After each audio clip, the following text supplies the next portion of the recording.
Selamat pagi semuanya. Terima kasih Bang Ahdan atas kehadirannya pada pagi hari ini. Sebelumnya perkenalkan, saya memperkenalkan nama Dani. Saya Ardi Azikra. Saya Nisa Dwi Agustin. Saya Julia Suegatul Aslamia. Saya Rifda.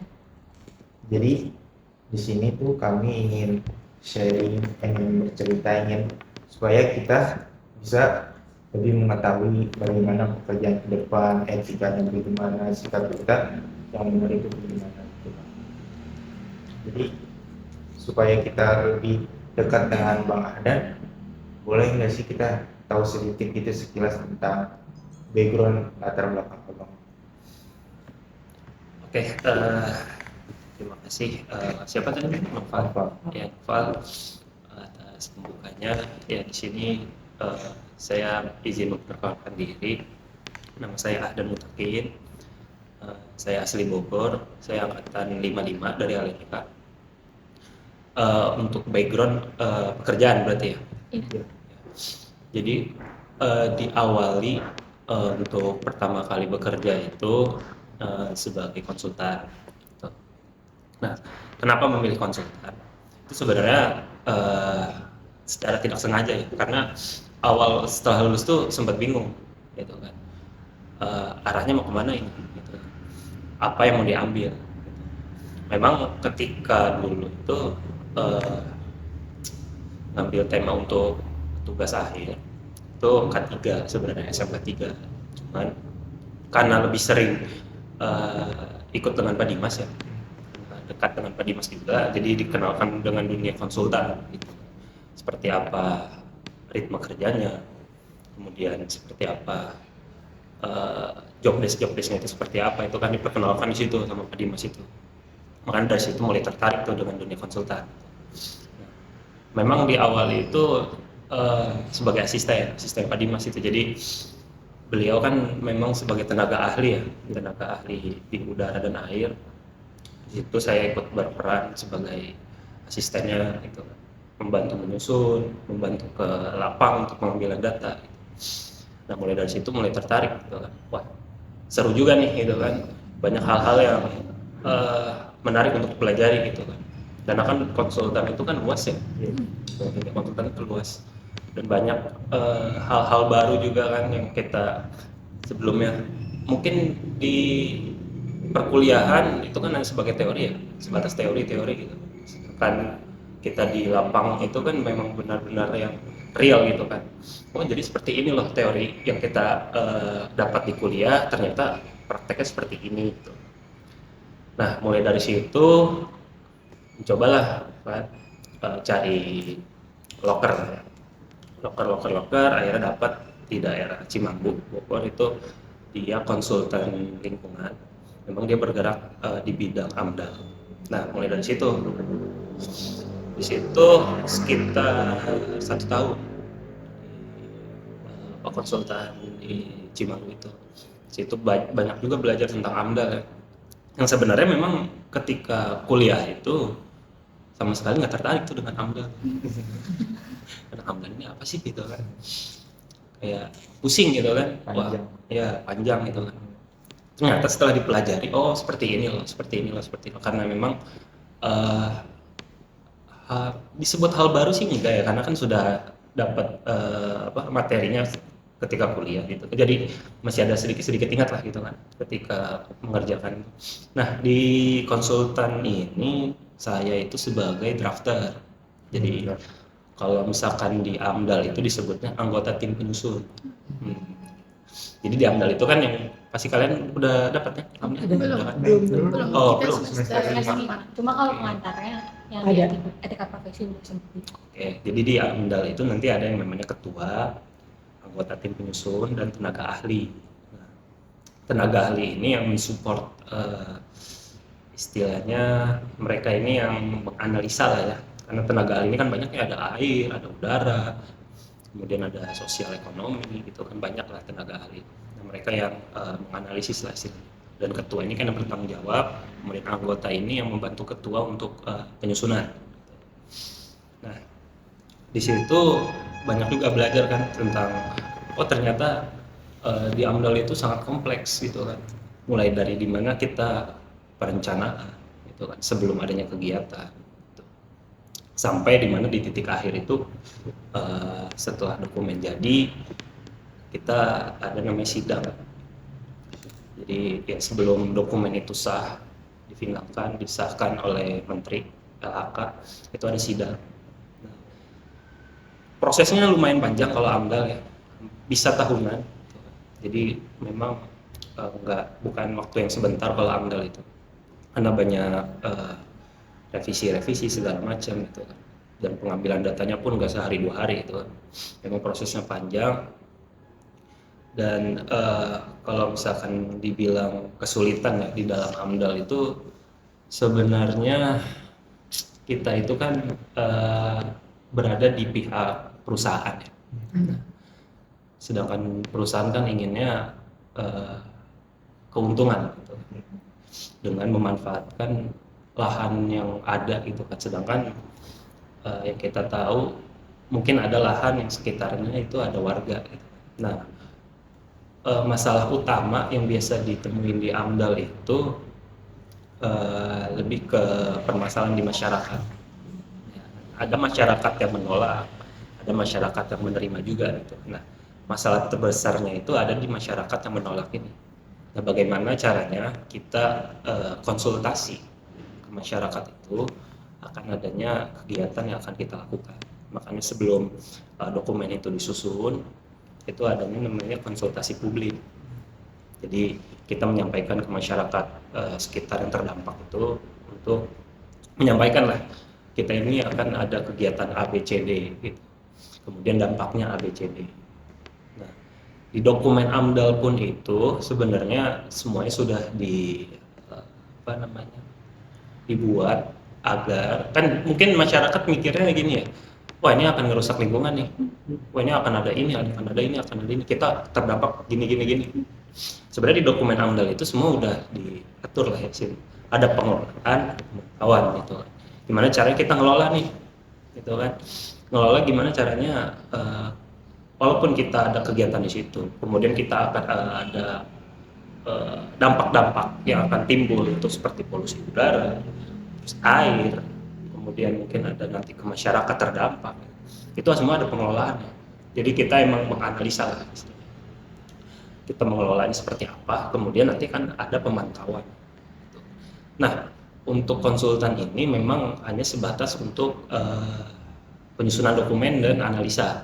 Nah, untuk selebihnya setelah dokumen itu sah, setelah perusahaan itu mendirikan usahanya, itu kembali lagi nanti ke perusahaan. Mereka taat pada aturan itu yang sudah dibuat apa enggak gitu. Jadi kenapa sih suka ada isu-isu lingkungan itu? Kenapa sih perusahaan itu menyebabkan pencemaran A, B, C, D itu? Kenapa sih? Sebenarnya awal juga saya mikir gitu, oh iya nih perusahaannya salah gitu kan, segala macam. Atau yang buat dokumennya gimana sih gitu kan bisa sampai terjadi pencemaran. Ternyata setelah tahu itu isi dokumennya seperti apa, ternyata ya itu kembali lagi kepada perusahaannya. Dia itu mau taat atau enggak gitu kan. Karena di dokumen itu kan semua sudah diatur ya. Itu kan kita udah memberikan opsi yang terbaik lah, solusi itu. Gimana cara mengelolanya, pemantauannya seperti apa. Itu kan balik lagi kepada komitmen perusahaan. Nah, jadi ya kurang lebih untuk dunia konsultannya seperti itu. Ceritanya, kalau untuk tadi kan penyusunan dokumen itu ya AMDAL ya, kira-kira itu waktu yang dibutuhkan tuh berapa lama dan kayak proses awal sampai akhirnya itu bagaimana Bang? Nah, jadi gini, untuk penyusunan AMDAL itu kita dimulai dari ya pertama tender lah ya. Kita kan tender sama perusahaan ya, tender proyek. Misalkan kita tembus, ya kita mulai menyusun itu. Yang pertama disusun adalah from kerangka acuan kalau di AMDAL itu. Jadi kita istilahnya kerangkanya dulu deh, kita tuh mau kegiatannya apa gitu, belum mendetail lah istilahnya. Kemudian kita ada sidang juga tuh from KA. Jadi sebelum kita menyusun dokumennya, disidangkan dulu di from KA.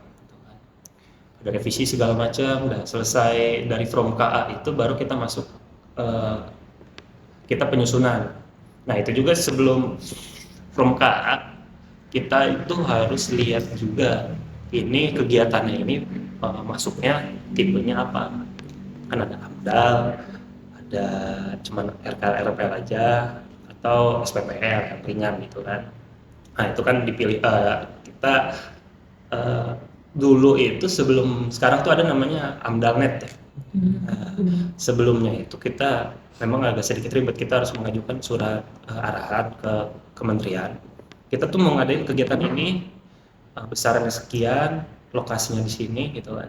Kita ajuin ke KLHK, dari surat arahan itu nanti KLHK nurunin lagi nih gitu kan suratnya bahwa kegiatan kita itu masuk ke AMDAL tipe apa, atau masuknya cuma hanya untuk menyusun RKL saja atau SPPL itu dari KLHK. Dan itu jangka waktunya lumayan lama itu kan untuk surat arahan itu. Makanya kenapa sekarang adanya AMDALNet ini dipermudah, karena kita itu bisa penapisan mandiri namanya. Jadi kegiatan yang mau kita lakukan itu kita bisa tahu nih gitu kan, dengan menginput seperti nama kegiatannya apa, besarannya seberapa, itu langsung keluar di aplikasi AMDALNet ini gitu. Jadi mempermudah lah istilahnya. Nah setelah kita tahu misalkan AMDAL tipe A, oke, kita susun untuk from A. Nah, from A sudah jadi, sudah dapat pengesahan juga, baru bisa lanjut kita nyusun namanya ANDAL dulu nih sebelum RKRPL. Kita susun ANDAL yang segala macam, itu kurang lebih sebenarnya untuk jangka waktu penyusunan itu bisa kurang dari setahun sebenarnya ya. Cuman memang karena di pusat atau di KLHK itu memang banyak kan yang mengurus dokumen ya, jadi antri kan. Jadi untuk penilaian, pengujian seperti sidang itu antri kan, memang di KLHK itu. Jadi makanya itu yang membuat lama lah sebenarnya. Tapi untuk secara teknis kita pengambilan data, analisa, terus penyusunan itu ya kisaran bisa dibilang 6 bulan lah bisa selesai itu kan. Cuman memang kita lamanya di KLHK-nya karena antri itu. Setelah ANDAL selesai, kemudian kita langsung lanjut ke RKRPL itu. Jadi dari ANDAL sampai RKRPL itu paling kurang lebih 6 bulan sampai ada sidang. Di sidang pun juga kan kita nanti diujinya sama pakar-pakar ya. Nah itu dia, kita kembali lagi ke masalah yang tadi yang permasalahan lingkungan itu.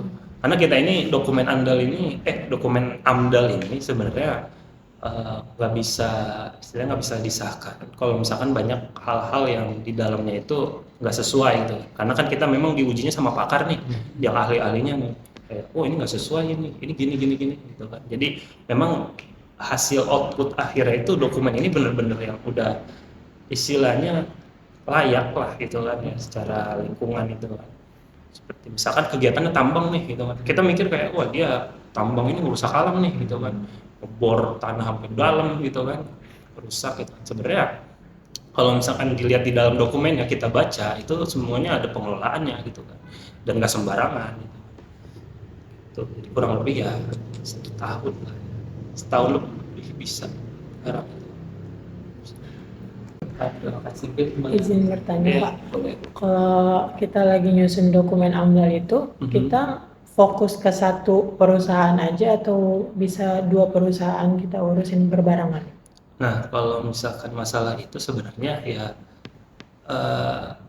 tergantung tender yang didapat ya.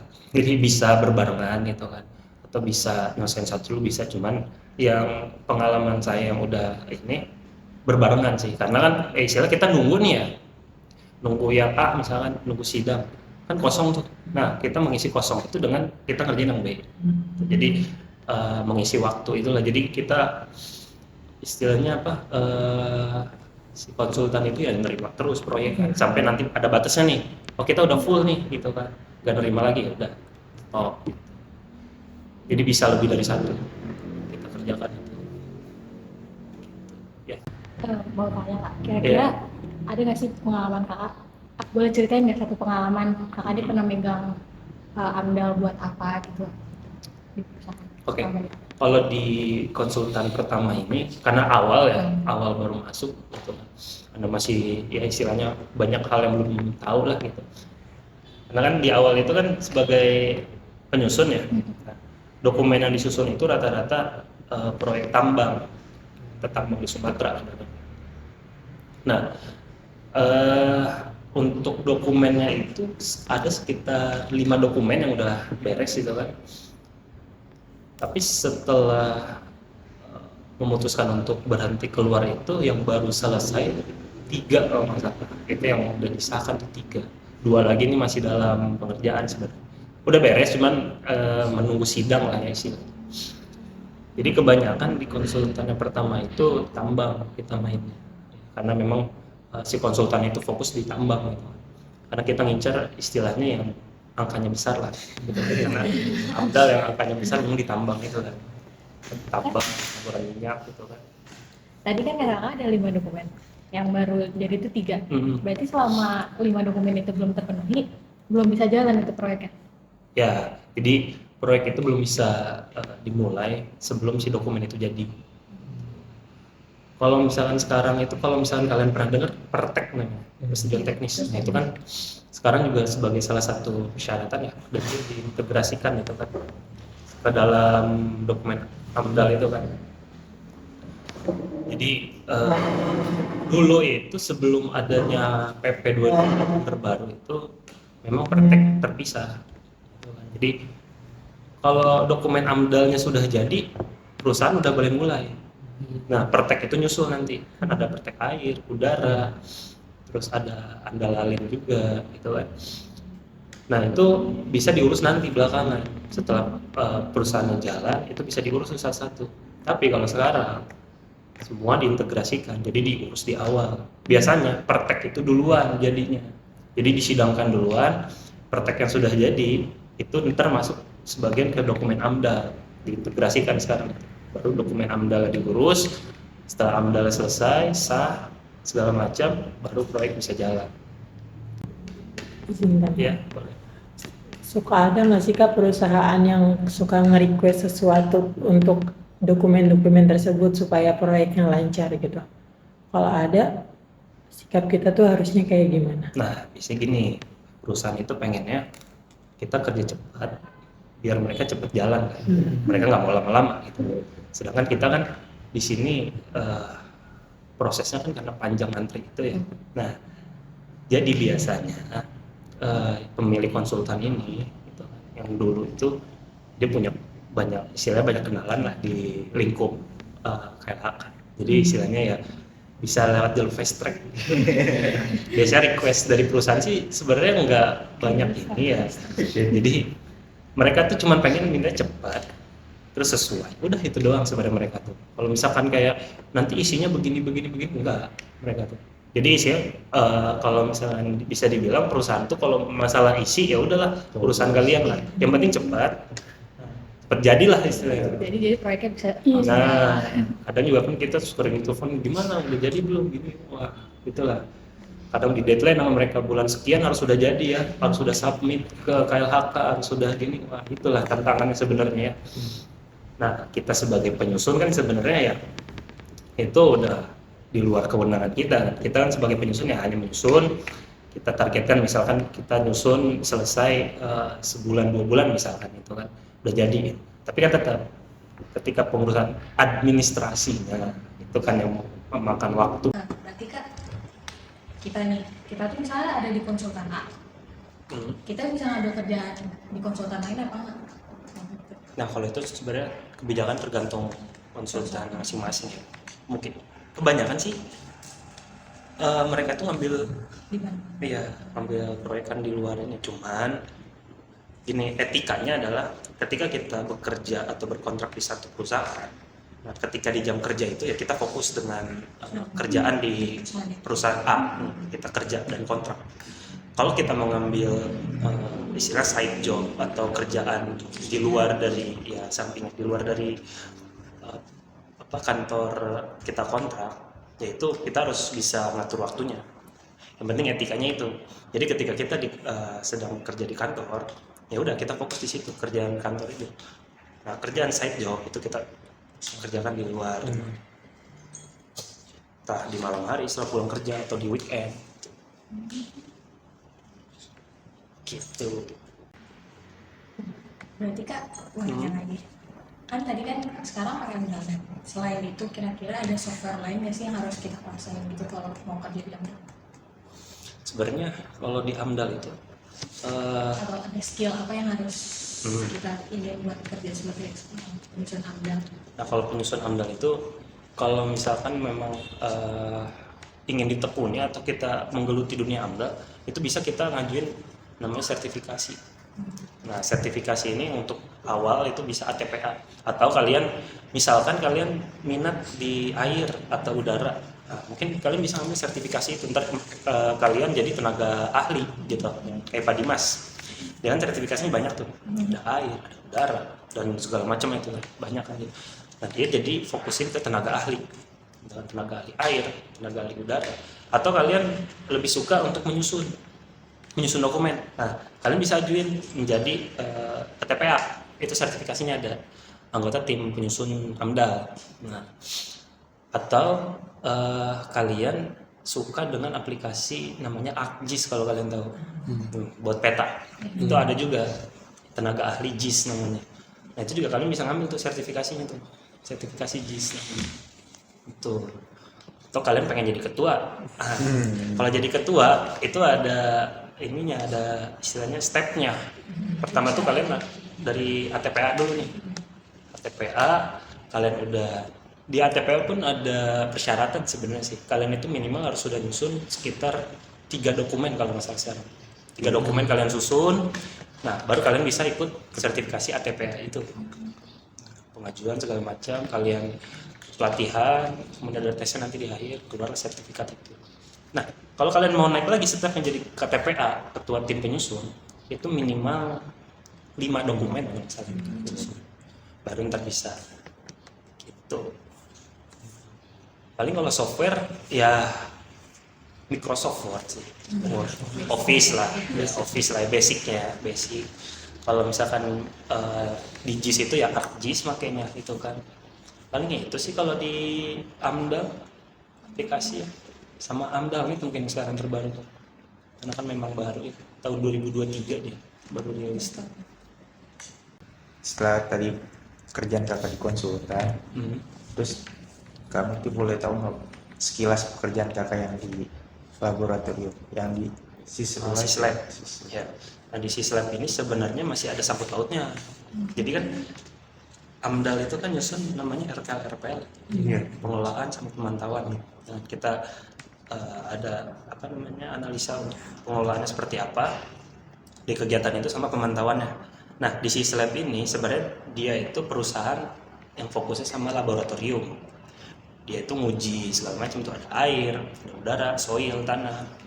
Terus juga ada pengujian makanan sekarang terbaru itu namanya Sego, PT Sego. Nah, masih anak perusahaannya. Nah, kita fokusnya di laboratorium lingkungan ini. Air, udara, soil, air limbah, segala macam. Nah, saya masuk di divisi namanya study. Study ini dia yang menyusun dokumen. Jadi, banyak perusahaan yang menggunakan jasa kita itu di lab, gitu kan. Ada yang menggunakan jasanya hanya sebagai dia pengen uji hasil air aja ada yang full nih, istilah full paket ya, dari mulai sampel, pengujian sampai nanti hasil akhir dokumen. Nah, yang saya kerjain itu di sana dokumen itu adalah dokumen implementasi sama dokumen RPL. Jadi istilahnya di AMDAL itu kan ada pemantauan ya, pemantauan per 6 bulan sekali, per 3 bulan sekali gitu. Nah, disitulah kita main yang di lab ini. Jadi kita di Sislab ini saya itu nyusun dokumen itu pemantauan itu. Jadi masih ada sangkut pautnya sama AMDAL itu sebenarnya. Jadi kita istilahnya ngambil sampel ke lapangan ke perusahaan itu per 6 bulan, per semester ada, atau per 3 bulan ada juga. Jadi kita pengen tahu nih gitu kan, perusahaan ini sebenarnya ngejalanin nggak sih gitu. Tapi ya dari permintaan si perusahaannya kan, dan itu kan memang wajib ya pemantauan itu kan gitu. Jadi kalau misalnya di 3 bulan misalnya hasil dia segini, terus di 6 bulan di 3 bulan berikutnya kan dia tes lagi, itu misalnya lebih buruk gitu Kak dari yang 3 bulan sebelumnya. Jadi si Slab itu ngasih tahu ke perusahaannya hasilnya, terus apa ngasih solusi juga apa gimana Pak? Nah, jadi gini, ketika misalkan kita ambil sampel, kemudian kita uji di lab, kemudian keluarnya hasil, ada beberapa yang melewati baku mutu nih, itu kan dari hasil. Nanti kita sebelum masukkan ke dokumen, kita sampaikan dulu ke perusahaannya. Pak, Bu, ini kita sudah uji, hasilnya sudah keluar. Biasanya kita juga kirim ya hasil ujinya, gitu kan, dari soft file itu kan. Ada beberapa baku mutu yang melewati batas nih, gimana baiknya? Apakah mau disampaikan aja di dalam dokumen atau kita mau sampling ulang. Nah, kalau sampling ulang kita kan ya kena charge lah istilahnya ya, kita kena biaya lagi gitu. Nah, biasanya ada yang minta untuk sampling ulang, ada juga yang oh ya udah nggak apa-apa, taruh aja, itu sebagai catatan buat kami gitu. Nah, ntar kita juga sampaikan di situ solusinya seperti apa. Kenapa ini kita juga analisa ya, kenapa hasilnya bisa melebihi baku mutu gitu kan. Kita sampaikan bahwasannya ada A, B, C, D gitu. Kemudian kita sampaikan solusinya seperti ini gitu. Nah, mungkin nanti di nextnya, di semester selanjutnya itu akan ada perubahan itu dari hasil sebelumnya. Kita kan buat trend line ya namanya. Jadi istilah grafik lah, dari semester sebelumnya misalkan itunya grafiknya naik karena melewati baku mutu. Nanti semester selanjutnya turun. Nah, itu ntar jadi bahasan.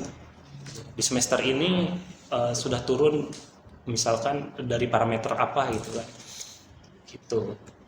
Kalau ngambil sampling gitu biasanya sendiri atau ada timnya? Nah, kalau di PT Sislab ini memang untuk sampling itu ada orang yang masing-masing nih. Kebetulan dia di divisi engineering.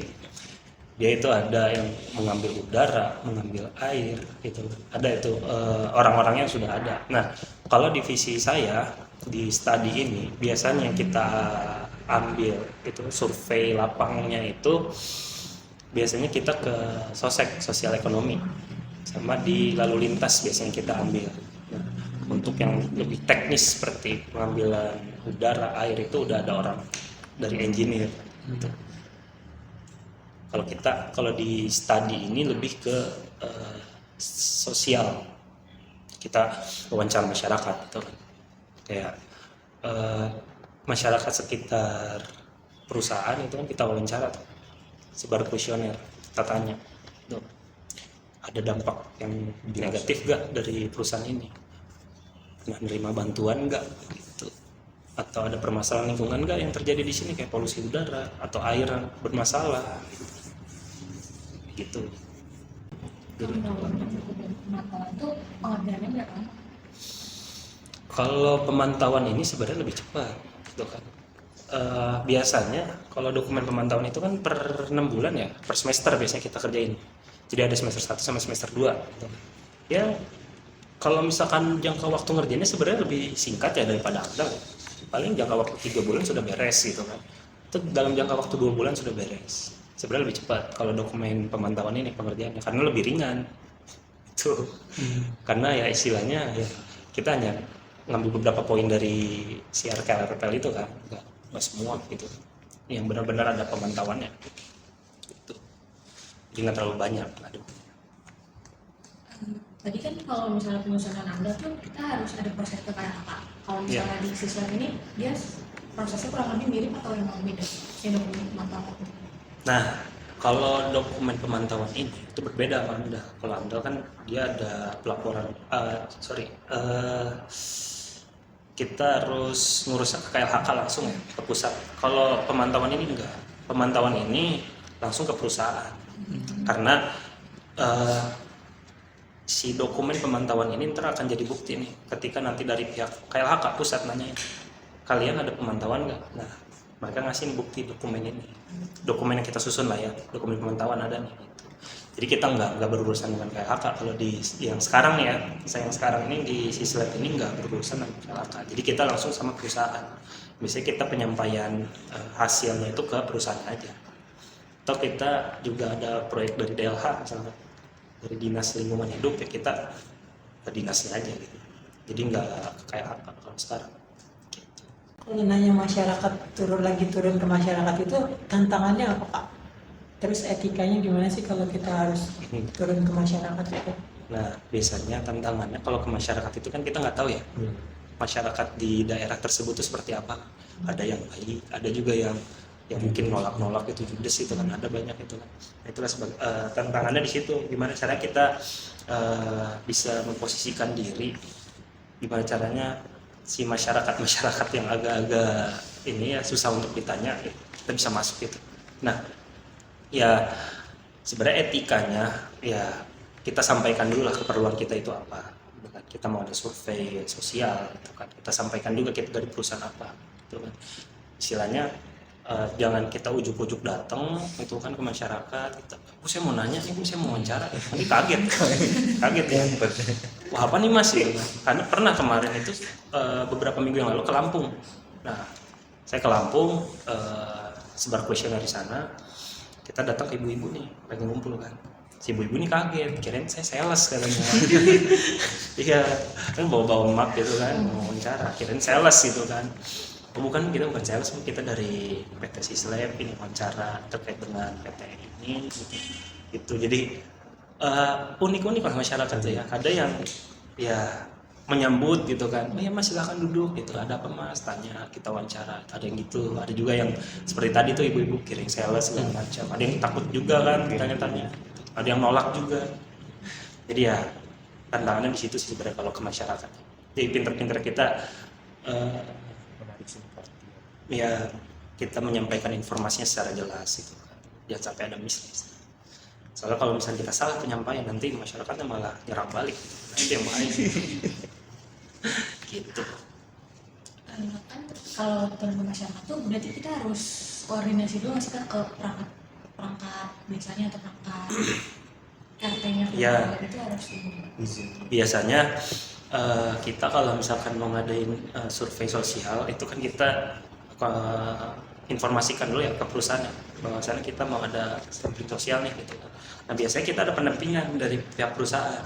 Nanti biasanya dari pihak perusahaan itu ada satu orang mendampingi kita, dia nanti ke RT atau ke pemerintahan setempat dulu, ke camat segala macam, menyampaikan bahwasanya mau ada sampling, baru ntar kita turun ke masyarakatnya langsung gitu. Bisa gitu sih. Jadi ada pendampingan dari perusahaan ngajak kita ke perangkat di desa tersebut. kalau dibandingin konsultan sama ini, kira-kira lebih ringan mana kerjanya? Kalau ringan sebenarnya lebih ringan ini, karena ini hanya menyusun pemantauan ya, itu lebih ringan. Kalau AMDAL kan memang dia kompleks ya. Dan memang kalau bisa dibandingin dokumennya aja lebih tebal AMDAL kan, ketimbang pemantauan ini. AMDAL tuh bisa tebal, bisa beribu-ribu halaman ya kalau AMDAL. Kalau pemantauan ini paling ratusan. Berarti AMDAL itu bisa ribuan. Cuman memang kalau di AMDAL itu kita insight-nya lebih banyak, hal-hal baru lebih banyak yang bisa kita tahu. Oh, ternyata tambang itu seperti ini, pengolahannya seperti ini gitu. Kita bisa belajar dari dokumen itu sebenarnya. Ketika kita nyusun kita kan baca ya. Iya. Oh, ternyata teknik menambang itu ada ini. Terus ketika pengolahannya itu seperti ini. Proses awal sampai proses akhir dijelasin semua kan di dokumen itu. Nah, kalau pemantauan ini kan ya hanya sebatas ya hasil uji kita bahas lah istilahnya gitu. Hasil ujinya baik atau enggak, udah sebatas itu aja. Kalau untuk proses dia produksi atau dia perusahaan itu bekerja seperti apa nggak dijelasin. Mungkin sedikit lah ya, tipis-tipis gitu. Jadi kalau kalian pengen hal baru atau banyak belajar itu sebenarnya lebih cocok kalau menurut saya itu di AMDAL, karena banyak hal yang bisa dipelajari di situ. Gitu. Kalau misalnya kita jadi ATPA, kita turun lapang juga nggak Kak? Biasanya turun, kita ikut nemenin tenaga ahli biasanya. Sekalian kita kan ngeliat kondisi lapang seperti apa kan, biar ketika kita di dokumen itu kita bisa mendeskripsikan atau di lapang itu kondisi sekitar itu seperti ini. Biasanya gitu kalau TPA ya. Jadi selain dia menyusun, ikut serta ke lapangan biasanya. Jadi kan ATPR itu kan tugasnya istilahnya dia menggabungkan ya. Jadi ada beberapa tenaga ahli nih, mereka nyusun dokumen juga kan. nanti digabung nih sama ATPA jadi satu dokumen. Jadi kalau misalnya perusahaannya di Kalimantan, kita ikut ke sana juga. Ya, Jadi kayak Jalan-jalan. ya kalau di AMDAL itu pasti banyak jalan-jalan. Nginep di hotel lah. Kenapa? Nginepnya di hotel. Iya, biasanya kalau di AMDAL itu fasilitasnya, kalau misalkan perusahaannya bagus ya, perusahaan besar, biasanya fasilitasnya luar biasa ya. Kita disediakan hotel yang bagus, makannya enak, entertainment luar biasa. Kalau perusahaan swasta ya, biasanya kalau pemerintah ya, biasanya gitu. Tergantung juga sih pemerintahnya. Kalau dari apa? Dinas-dinas itu ya, kayak DLH gitu ya biasanya biasa-biasa aja. Kalau dari kementerian biasanya bagus. Kementerian itu. Tapi semua biaya ditanggung sama perusahaan. Iya. Kita ya istilahnya kita hanya sedia badan aja. di otak. Iya. Ya, Kak. Jadi dalam penyusunan AMDAL itu ada berapa orang dalam satu kali penyusunan? Biasanya sih beda-beda ya. Ada yang biasa kalau nggak salah minimal itu 20 Lumayan banyak. 20 sampai 15 sampai 20 orang. 20 aja 6 bulan. Betul beda itu berapa? Itu ribuan halaman itu beneran diketik, Kak. Ya, Lu ya jadi kan kita sih Gitu ya, kira-kira. kayak kerja kelompok ya, Ah. kita bagi tugas nih. Jadi ya tenaga ahli itu kan yang mengerjakan kan, tenaga ahli air, ya dia nyusun buku terkait air, airnya seperti apa dibahas sama dia. Yang udara dibahas, ahli JIS yang pemetaan ya dia memetakan gitu kan, seperti apa terus dibahas. Sosial juga dibahas. Atau kalau misalkan saya kan dulu di tambang ya, ada ahli tambang ya, dia ngejelasin tuh proses tambang seperti apa, penggaliannya seperti apa, terus hasilnya itu apa yang didapat, segala macam itu dibahas sama dia. Sebenarnya sih kalau misalkan 1000 halaman itu ya kita ATPA ya cuma menggabungkan aja sebenarnya. Jadi digabungin dari tenaga ahli A sampai Z misalkan kita gabungin semua. Gitu. Sebenarnya yang ya istilah kita kerja kelompok lah. berarti ada tanggung jawabnya masing-masing. Ya. Si A, si ahli ini, si B ini. Ya. Berarti kalau misalnya yang satu nggak jalan berarti lainnya tuh Iya nunggu. Nunggu. Iya, jadi misalkan ada satu tenaga ahli yang belum beres ya nunggu sampai dia beres gitu. Gitu. Nah yang berat ketua sebenarnya. Walaupun dia nggak istilahnya kebanyakan ketua tuh nggak nyentuh dokumen ya, gitu kan. Ya dia menyerahkan kepada TPA tapi tanggung jawabnya besar karena biasanya ketua ini istilahnya pengalamannya kan udah panjang ya, dia udah tahu seluk beluk AMDAL seperti apa. Biasanya yang saya lihat itu ketua memang nggak yang peran besar dalam penyusunan dokumen itu, tapi ketika sidang dia akan bertanggung jawab. Dia yang misalkan ada pakar nih nanya, dia yang bertanggung jawab itu kan, dia menjawab gitu kan segala macam ini Pak ini tuh seperti ini wah hebat. Dia nggak ikut apa nyusun gitu tapi paham. Makanya ketua itu kan berat ya. Ya. Ada pengalaman sih. Kalau jadi tenaga ahli gitu bisa ganti-ganti nggak sih Kak? Misalnya kita di AMDAL yang ini kita JIS, terus nanti AMDAL yang lain kita udah. Bisa. Yang penting ada sertifikatnya. Oh iya, Kalau misalnya dalam satu AMDAL kita ngambil Semuanya. beberapa- Ahlinya gitu. Yang saya tahu sih ada yang ngambil 2 aspek udara air biasanya. Cuman kalau misalkan yang ngambil semua, Baru sih yang lebih lagi. ya kalau misalkan mumpuni buat ngerjain semuanya silakan. iya. Satu dokumen kerjain. Gak usah pakai tim, jual sendiri. skala rumahan. Tapi kan biasanya kalau misalnya konselor itu kan dia kan dapat proyek dari sebuah kan. Nah, kita kan misal pakai satu tim. Berarti nanti hasilnya bagi sama semua anggota tim gitu. Ya, saya udah ada istilahnya udah ada kontrak masing-masing. Ada anggota masing-masing. Jadi setelah tender masuk perusahaan, ya perusahaan langsung kontrak masing-masing itu dapat sekian dibagi.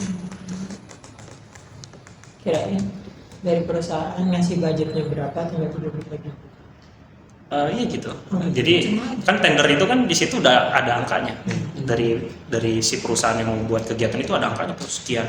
Jadi anggota segini KTTA sekian, ya udah tenaga ada, ahli segini, ya udah ada range-nya masing-masing ya. tanda tangan gitu. Iya. Tapi ini kalau anggota range-nya kurang lebih sama atau beda-beda? Atau sama? Atau tergantung? Anggota dengan tenaga ahli itu sama tuh. Pembayaran sama, angkanya sama. Ketua beda. Karena kan tanggung jawab lebih besar. Pasti dia ngebaca tuh, menyimak ya, supaya ngejawab sidang ya. Iya. Nah itu nggak tahu tuh ketua itu apakah dia baca dulu dokumen sebelum sidang atau gimana. Yang saya lihat sih dia bisa jawab aja. Ya, berarti dia Kalau misalkan nggak bisa jawab ya paling dia bilang, oh, mohon dibantu sama tenaga ahli A, tolong dibantu menjawab gitu. Kayak presentasi tuh di kelas. Nggak tahu kan Lempar-lemparan. Giling-giling ada nangis di sidang Bu Andi. Cuman ini kita mainnya sama pakar ya. Iya, Pakar kan iya. itu biasa di S3 semua. Ditekan ya. Itu kita semester kemarin sempet gitu kan, ada project healing. Terus kita sama Bu Andin aja ada beberapa orang kan nangis kan. Oh iya. Ini kok kamu datanya segini dapat? Kalau Bu Andi kan gitu Pak, kalau orang data ini segini gitu. Abis sidang nangis ngulang bikin PPT-nya, pengulang apanya enggak? Itu masih belum bisa disebut simulasi kali ini. Kita begadang kalau tanya. Apalagi kalau yang ditanya ngangong udah. Kamu nggak kerjain pasti ya gitu. Kalau Kalau sidang AMDAL itu bisa dari pagi sampai sore. Pernah ikut kan sekali dari pagi sampai sore. Karena kan pakarnya aja ada berapa belas ya. Dan pakar ini masing-masing beda-beda nih. Ada pakar yang benar-benar teknis banget itu kan. Ada yang cuman kayak sebatas sekilas-sekilas aja ada. Nah yang teknis banget ini nih yang bikin lama. Kadang dia sendiri bisa 3 jam ngebahas itu. benar-benar Dia benar-benar dikulik itu dokumen. Itulah yang. Jadi per pakar tuh ada waktunya masing-masing buat bicara. Iya, tapi waktunya nggak ditentukan. Oh. Misalkan pakar A 60 menit ya, atau satu pakar itu 60 menit ya enggak? Oh. Jadi terserah Sampai ya. selesai. Soalnya pakar 1, saya pakar 2 terserah. Sepuasnya. Iya, Iya, gitu. Jadi sepuasnya dia aja mau nanya apa. Sampai tuntas. Abangnya tanya itu. Iya, makanya di sidang AMDAL tuh nggak ada batas waktu. Bisa sampai malam. Dari pagi sampai malam. Kalau pakar tuh dia tuh jadinya siapa sih kak? Jadi gimana siapa? Dosen kan. Ada yang sebagai dosen, ada yang pensiunan macam-macam, profesor kebanyakan ya. Iya. Dosen sih kayaknya kebanyakan. Kartu. Berarti kalau sidang itu nanti kita diagendain tanggal sidang segini gitu ya Pak? Iya, ada jadwalnya. Kementerian itu. Bisa ada jadwalnya dan itulah kita menunggu jadwalnya itu yang ngantri itu. Biasanya ya perusahaan udah ngomong kapan nih sidang, sedangkan kita kan ya nunggu putusan dari KLK kan, sidangnya kapan gitu. Itu yang lama tuh di situ sebenarnya. Jadi cepet-cepetnya sidang tergantung koneksi juga. Ya tuh koneksi itulah termasuk juga salah satu ya kita di dunia kerja tuh perbanyak koneksi itu penting ya. Jadi kita perbanyak berkenalan dengan orang-orang ya. Kalau misalkan bisa orang-orang penting kita kenalan sama mereka gitu. Kita jalin komunikasi dengan mereka gitu kan. Nah di situ lantar kita kebuka tuh. Kayak kita misalkan mau buat perusahaan konsultan, kita udah punya koneksi nih. Kayak HK misalnya kita udah punya koneksi, punya kenalan misalnya. Cepat pasti pengurusan. Kakak kerja sebagai konsultan tuh waktu itu fresh graduate atau apa? Iya, kebetulan udah, masih fresh graduate itu belum melamar kemana-mana ya. Paling ya sebelum konsultan itu kan ikut Pak Dimas. Ya banyak di situ sebenarnya. Jadi pengalamannya udah ada pasangan itu. Iya, hitungannya fresh graduate gitu. Nggak ada pengalaman ya sebenarnya ya. Udah. Tapi itu udah ada pengalaman ya. Iya sih.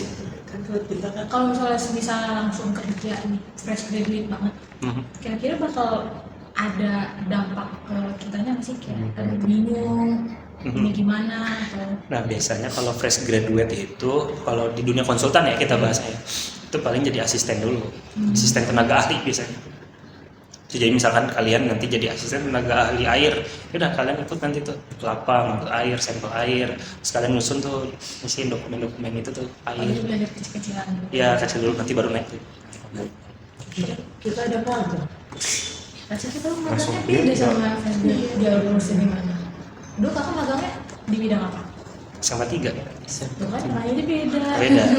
Ya jadi gini ya, Intinya tuh kalau di dunia kerja, yang setelah kerja ya, bisa ngomongin itu setelah kerja. Ketika di kuliah itu, coba difokusin satu aja. Nah, nggak bisa kan? Ya, memang ketika jadi mahasiswa itu juga sama. Saya juga nggak bisa fokusin satu, nggak bisa. Tapi ketika udah di dunia kerja atau setelah lulus, itu bingung jadinya. Kita nggak fokus satu tuh bingung. Mau kemana arahnya? Gitu. Memang ketika saya masih mahasiswa pun juga ya udah hahaha aja. Ujuk-ujuk lulus, bingung mau kemana arahnya? Ke K3 kah?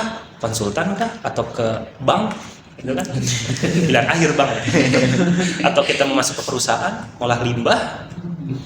Nah, itu pesennya sih dari saya, dari sekarang lah. Kalian fokusin satu aja. Bukan berarti yang lain kalian abaikan, enggak. Intinya kalian harus punya pandangan dulu nih, satu aja kerjaan yang pengen kalian geluti di dunia lingkungan, atau kalian ya misalkan di luar lingkungan apa gitu ya, pelajari gitu. Kan itu kepake ketika nanti kalian lulus masih fresh graduate nih, kalian udah ada patokan kalian mau kemana, jadi konsultan kah, atau jadi HSE kah, K3, atau jadi pengelolaan limbah di IPA, WWTP gitu. Jadi fokusin satu aja. Saya ngomong di sini ya gampang ya, mungkin karena udah kerja ya. Sebagai mahasiswa pasti sulit itu kan. Iya, saya juga ngalamin. Ya sharing aja kan. Si insight itu kan. Itu jadi nggak bingung gitu setelah lulus mau kemana arahnya. Ntar kalau kita nggak ada arah, masalahnya ntar kita nyoba A. Oh ternyata nggak enak sih. Ternyata permasalahannya ini ke B. Ke B juga sama. Kita nggak betah. Ke C. Ntar ujung-ujungnya kemana? Ke bank. Canda. Gitu. Jadi ya istilahnya ya kalian fokusin satu gitu kan. Ya saya juga nggak nyangka gitu kan. Sekarang gelutin di dunia konsultan itu ya, jadi tahu AMDAL segala macam. Yang padahal dulu waktu pas kuliah AMDAL, aduh, sertifikat tidur. Udah amat tidur. Terus kerja kelompok gitu kan, AMDAL tuh kan. Terus saya ditunjuk sebagai ketua kan, lah ngapain jadi ketua, tahu aja kagak gitu kan. Ya udah akhirnya ya udah saya jadi ketua kan, ketua bebas ya. Yang lain itu suruh-suruh aja gitu. Jadi tidur. Dan ini sama kelompok tim kelompok, kerjalah jadi ketua gini. Lah siapa suruh nunjuk gue jadi ketua? Ketua kan tugasnya di akhir nongkrong. Iya. Gitu. Awalnya tuh nggak sama sekali nggak minat gitu. Justru lebih condong ke K3 karena seru kan K3 tuh kan. Cuman memang ada satu hal yang saya takutin ketika K3 tuh, ketika terjadi kecelakaan, orang kecelakaan itu ya, terjadi aksiden itu yang saya nggak berani lihat itu. Iya. Kan ngeri ya. Misalnya, ya itulah kan. Kalau kalian udah dapat K3 belum? Belum ya. Dia dari semester 3. AMDAL juga 5. Misalnya beda-beda nih. Saya waktu itu K3 tuh semester 4. Di K3 itu kan ntar nama Pak Dimas itu di slide itu ditunjukin kecelakaan tuh. Jadi gambarnya foto-foto orang kena kebeset ya. Itulah yang ngeri tuh. Makanya akhirnya mundur tuh dari dunia K3. Nggak boleh gelian gitu melihat. Iya. Terus juga kan tanggung jawabnya juga gede kan sebagai HSE di perusahaan gitu. Nah dia yang lingkupnya kan luas tuh HSE. Dia yang bertanggung jawab keselamatannya, kesehatan pegawai juga. Itu yang berat sebenarnya kalau K3. Kalau jadi HSE. Berarti konsultan tuh coba-coba. Ya, ngikut arus aja. Sebenarnya jadi konsultan ngikut arus. Jadi pertama tuh ya dekat sama Pak Dimas itu kan, kenalin dunia konsultan. Itu kan, wah akhirnya tahu nih insight baru. Terus kenapa tertarik? Karena di situ kalau misalkan kita di dunia kerja tuh dibilang lahan basah. Lahan basah tuh artinya ya banyak inilah ya. Pendapatannya lebih besar lah istilahnya kalau konsultan itu. Gitu. Karena kalau misalkan kalian tahu nanti range jadi tenaga ahli itu berapa, ATPA itu berapa, senang kalian ya? Berapa tuh Kak? Pokoknya yang saya tahu ya, range ATPA tenaga ahli itu kalau di AMDAL itu penyusunan satu dokumen itu bisa di angka 20. Tapi itu kan dapatnya nggak per bulan ya, itu kan satu proyek itu kan bisa makan waktu 1 tahun. 20 itu per orang apa? Per orang. Terus Range-nya 20-an lah ya. Pembayarannya itu sekaligus atau? Biasanya kalau pembayarannya itu termin biasanya, termin 1, termin 2 biasanya, termin. Jadi kalau nggak salah di awal sama di tengah atau gimana ya, saya kurang tahu ya, lupa ya, lebih pas lupa. Gitu. Makanya kenapa perusahaan itu konsultan? Pertanyaannya nyambung nih sama yang tadi. Kerjanya bisa satu aja atau bisa lebih nih. Nah itu ke situ arahnya. Kalau kita cuma fokus di satu, ya mungkin. Cuma 20 juta satu tahun. Nah itulah hitungannya. Jadi makanya tantangannya di dunia konsultan itu. Jadi kita Kalau harus dua itu yang sini buang keluar, sini udah ya kayak sini. Iya. Ini. Cuman itu kan yang istilahnya yang kita bakal dapat deh 20 gitu kan. Nah di luar itu banyak. Kita kan ke lapang, terus ada consigneering namanya, rapat kita dengan perusahaan, kita ngebahas dokumen, itu pun ada lagi. Jadi ada uang field, uang lapang, ada dapat uang makan juga. Itu yang besarnya di situ sebenarnya kita dapati. Berarti dibanding kerja di siswa gedean, maksudnya range-nya kebesaran sebagai konsultan. Ya bisa dibilang seperti itu. Cuman di sisi pun juga kan memang kita di bagian penyusunan dokumen dan banyak sampling juga nih. Ya mirip-mirip sebenarnya. Nanti nih hari Senin flight ke Morowali nih, ambil dan sampling survei sosial juga. 2 minggu kemarin ke Lampung, terus minggu kemarin itu ngambil sampel di Bogor, DLH Bogor kemarin itu saya ambil sampel air limbah itu, ikut kan. Besok Senin flight ke Morowali. Jadi memang sibuknya tuh di akhir. Makanya kemarin jarang lama kan jawab chat dia karena itu kemarin tuh habis dari lapang nyusun kan, kita nyusun. Nanti akan ada waktu kosongnya. Jadi kalau di Sislab ini gitu, jadi sibuknya tuh di biasanya akhir tahun sama nanti di awal tahun sekitaran bulan April lah, April ke Juni lah biasanya itu kita sibuk tuh ngambil data. Tapi sisanya enggak. Sisanya biasanya kita ya udah santai biasanya. Makanya ketika santai itu kalau misalnya kita punya link itu kita ambil aja dari luar side job itu. Berarti pintar-pintar aja nih gimana ya? Ya gitu. Jadi ya, balik lagi ke kalian kan, kalian minatnya di mana, kalian inginnya sistem salary-nya seperti apa, itu balik lagi ke kalian. Apakah kalian pengen yang per bulan jelas? Ya kalau misalkan di lingkungan ya paling HSE, kalau nggak di bagian perusahaan tuh di limbahnya, kalau di perusahaan itu kan biasanya jelas ya per bulan tuh ada gitu kan. Jadi HSE atau jadi orang lingkungan, environment staff biasanya. Itu kalau di perusahaan itu jelas. Kalau dari konsultan, ya memang gajinya memang nggak per bulan jelas ya, per bulan. Tapi sekalinya dapat ya luar biasa. Tuh. Tapi kan ada jalan-jalannya juga.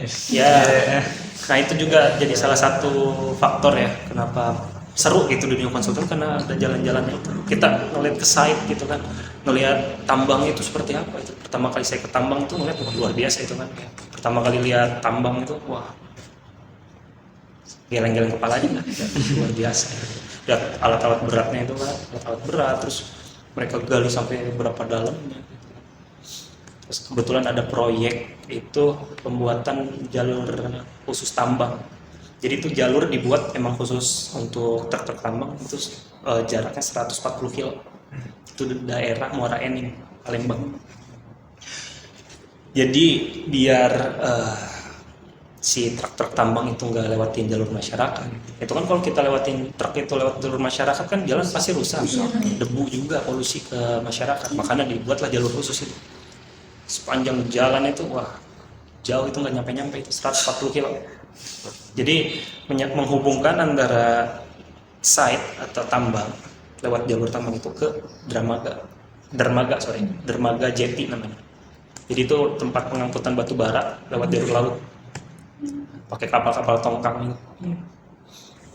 Menghubungkan ketika nyampe di ujung lihat jeti itu kan, namanya jeti ya kalau di tambang itu istilah pengangkutan batu bara ke tongkang. Selama kuliah kira-kira ada yang ditekuni nggak sih Kak? Kenapa? Selama kuliah tuh ada yang ditekuni nggak? Apa sih kita selama kuliah harus begini, harus begitu? Ya udah gitu. Kalau saya sih lebih ke ngikut arus, ikut arus aja.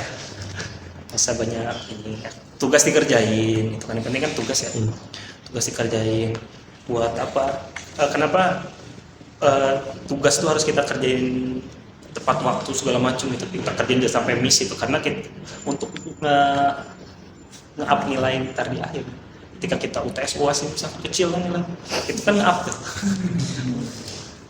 Ya alhamdulillah kan saya lulus tuh dapat cum laude ya, alhamdulillah itu deh karena itu tugas aja dikerjain. Sebenarnya kalau misalnya UTS UAS mah bisa dibilang ya segitu adanya. Iya. Datang kerjain ya Kak. Iya. Pulang. Gitu. Jadi ngebantu tugas sebenarnya sih. Tugas kehadiran itu yang penting kan. Dulu tuh berarti masih D3 ya? D3 dulu. Setelah D4 tuh berapa? Tahun berapa? 2023 atau 2022? Dulu aku 22 kan tuh. 22. Udah 58. Tapi 57 jadi. Oh, ada 57 udah D4. 57, 58, 59, 60. 2021. Dua-dua ya. Ya sebenarnya isu mau jadi D4 itu udah dari angkatan 50-an. Itu udah ada isunya bahwa akan ada perubahan jadi D4. Itu udah ada. Tapi ya itulah. Kakak ambil S1 nggak? Belum extend. Nanti lah mungkin ya tahun depan kali ya extend. Kalau extend tuh berapa lama sih? 2,5 tahun. 2,5 tahun. Lebih ya. Lebih lama ya. Tapi kalau misalnya mau cepat ya bisa lebih cepat dari segitu kan. 2 tahun bisa, 2 tahun. Extend cuma 1 tahun. Iya, kan kita 6 semester kurang 2. Karena kan kalau extend itu, yang saya lihat teman saya udah extend, memang ada beberapa matkul yang udah kita pelajari di kuliah. Nah, sisanya itu yang belum kita pelajari. Nah, itulah yang buat lama tuh itu. Kita ada beberapa mata kuliah yang kita belajar dari awal lagi baru gitu. Antara Iya. Kalau extend tuh dia jurusannya gimana sih kan? Sama-sama kan IPB kan kita kan LN nih. Nanti extend berarti ngambilnya gimana? Kebanyakan di teknik lingkungan. Ada beberapa yang ngambil di Bakri, itu lingkungan.